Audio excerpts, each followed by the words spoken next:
सध्या दिवाळीचा उत्सव देशभरात सुरू झालेला आहे. ज्यांच्याकडे अडमाप पैसा आहे त्यांची दिवाळी 3 दिवसापूर्वीपासून सुरू झालेली आहे.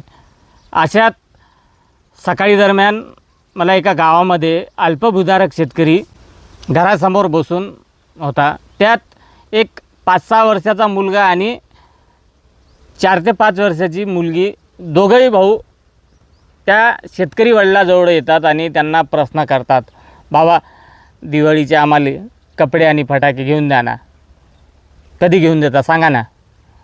बाजूच्या घरी सगळं दिवाळीचे साहित्य आलेले आहे, आम्हाला तुम्ही कधी घेऊन देणार सांगा ना बाबा, सांगा ना.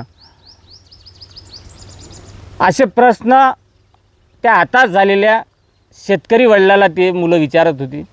परंतु मनातल्या मनात तो आताच झालेला शेतकरी स्वतःला विचारत होता की वेळ आमच्यावर का आली, कोणी आणली, कशासाठी आली. आम्ही 12ही महिने काळ्या मातीत राबराब राबतो, रक्ताचं पाणी करतो, तरी आमच्या नशिबी असे दिवस. असा प्रश्न तो साहजिकच तो विचारत असेल. ज्या देशाला जगाला पोचण्याचा विडा उचलला त्या बळीराजाच्या नशिबी असे काळे दिवस येणं खरं तर कृषीप्रधान देशातल्या राज्यकर्त्यांना लाजिवणारी बाब आहे.